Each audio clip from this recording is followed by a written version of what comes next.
में खुशामदीद। मैं हूँ ज़िशान यासीन और मैं हूँ आसफा जहरा। शामिल करेंगे अब तक हेडलाइंस। IMF से इमदाद मिलने की खबर का मस्बत असर, डॉलर नीचे आने लगा। 3 रुपए 93 पैसे की नुमाया कमी, इंटरबैंक में कीमत 208 रुपए हो गई। ओपन मार्केट में 2 रुपए सस्ता 210 रुपए का हो गया। स्टॉक मार्केट में 398 पॉइंट्स का इजाफा, 42,856 पर ट्रेडिंग।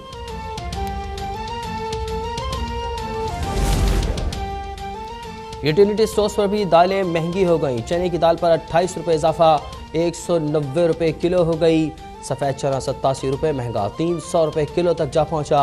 मसूर की दाल पर 55 रुपए किलो इजाफा किया गया है। नोटिफिकेशन जारी।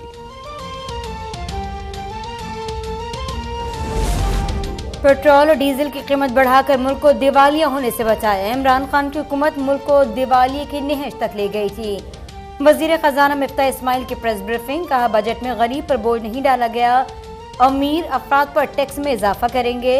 शुगर मिल्स पर भी टैक्स बढ़ाया जाएगा। चीन से 2.3 अरब डॉलर का मुआहदा हो गया। उम्मीद है कल तक रकम मिल जाएगी।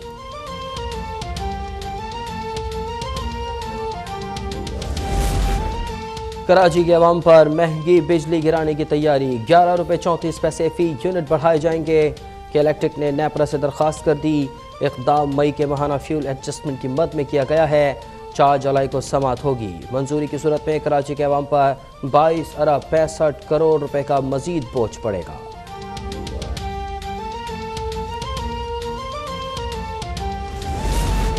मुल्क में कोरोना दोबारा असर उठाने लगा। कराची में केसेस की शरह 21.23% हो गई। अहमदाबाद में शरह 8.07% रिकॉर्ड। मुल्क भर में 24 घंटे के दौरान 268 केस रिपोर्ट हुए।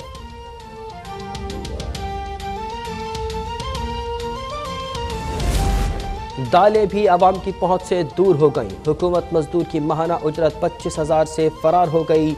ये शहबाज स्पीड है। PTI रहनुमा फरूख हबीब का तंज, कहा इम्पोर्टेड हुकूमत ने महंगाई में 30% इजाफा कर दिया। आवाम से झूठ बोला जा रहा है। इन्होंने तरामीम के जरिए नैब पर ताला लगा दिया।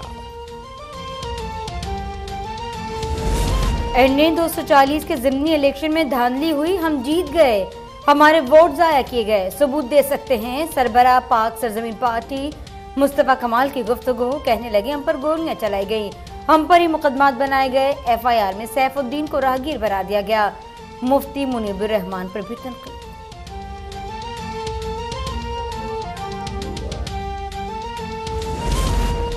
सिंध में बल्दियाती इंतखाबात पुरतशद्दुद और जानलेवा हो सकते हैं। PTI रहनुमा अली जैदी का खदशा। पीपल्स पार्टी पर गैर कानूनी हरबे इस्तेमाल करने का इल्ज़ाम, कहा उम्मीदवारों को अगवा किया जा रहा है। झूठी FIRs भी दर्ज की जा रही हैं। खौफ लीग ने ज़िमनी इलेक्शन में PTI की हिमायत कर दी। परवेज़ इलाही की भरपूर इंतखाबी मुहिम चलाने की हिदायत, कहा मौजूदा हुक्मरानों से खैर की तवक्को नहीं, रोजाना टैक्स लगा दिया जाता है। हुकूमत धांधली और पुलिस के इस्तेमाल से बाज रहे, वरना सख्त अवामी रद्द-ए-अमल आएगा।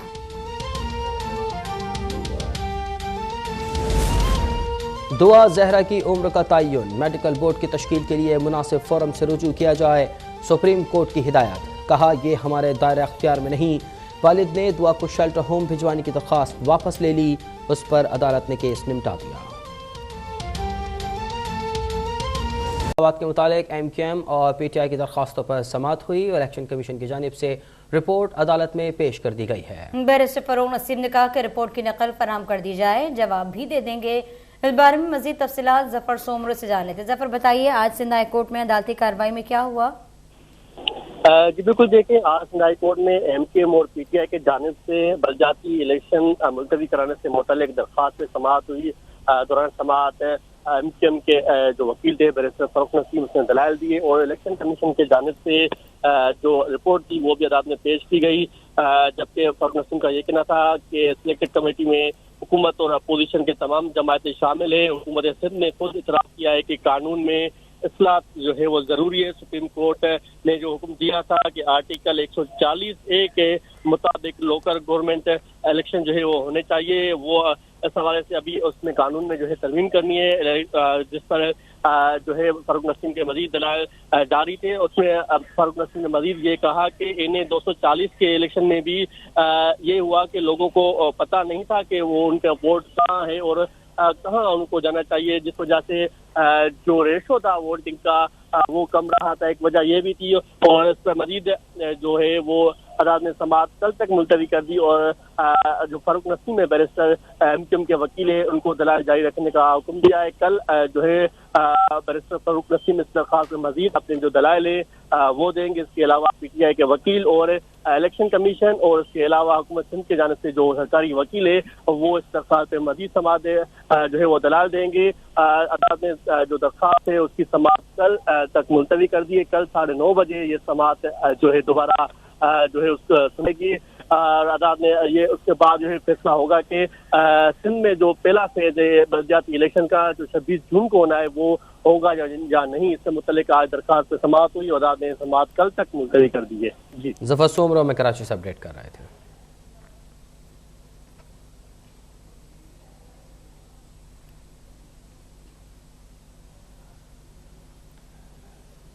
और वफाकी वजीर एहसन इकबाल इस वक्त मीडिया से बात कर रहे हैं। बड़ी वजह यह है कि इन मंसूबों को जब कॉन्सेप्चुलाइज किया गया तो पूरी वैल्यू चेन को पेश नज़र नहीं रखा गया।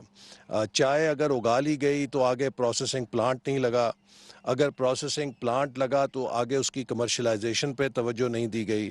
तो आज मैंने मिनिस्ट्री ऑफ फूड सिक्योरिटी के साथ और उनके जो रिसर्चर्स भी हैं और उनके जो एक्सपर्ट्स हैं, हमने यही फ़ैसला किया है कि हंगामी बुनियादों के ऊपर हम पाकिस्तान में चाय के अंदर ख़ुद कफ़ालत हासिल करने के लिए एक मास्टर प्लान बनाएंगे जिसमें पूरी वैल्यू चेन को फोकस किया जाएगा, ना सिर्फ प्लांटेशन बल्कि प्लांटेशन के बाद उसकी प्रोसेसिंग, उसकी मार्केटिंग, उसकी कमर्शलाइजेशन।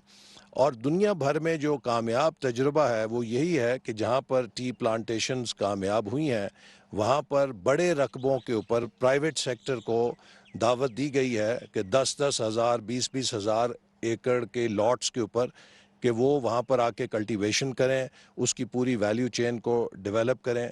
इसी तरह खुर्दनी तेल के लिए भी हमने अगले हफ्ते एक हंगामी इजलास रखा है कि पाकिस्तान में अब तक जो एडिबल ऑयल में सेल्फ सफिशेंसी के मंसूबे चले हैं उन सब का हम जायज़ा लें और एक हंगामी प्लान बनाएं कि जिससे पाकिस्तान के अंदर खुर्दनी तेल में भी हम खुद कफ़ालत हासिल कर सकें।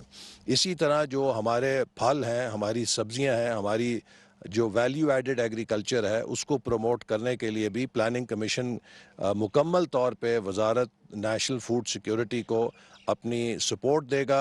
वज़ीर आज़म साहब की भी हमें हदायत है कि मुल्क को अब हम खुद इन्हिसारी से आगे एक तरक्की याफ्ता मुल्क बनाने के लिए एक्सपोर्ट लेड ग्रोथ को मुल्क का बुनियादी सतून बनाए तरक्की की हिकमत अमली का। तो मुझे उम्मीद है कि इंशाअल्लाह ताला हम आने वाले सालों में ये जो एक हमारे पास वैराइटीज़ साइंसदानों ने डेवलप की हैं, साइंसदान रिसर्च कर सकते हैं लेकिन उनके पास कमर्शलाइजेशन करने का वक्त भी नहीं होता और ये उनकी कोर कॉम्पिटेंस भी नहीं होती।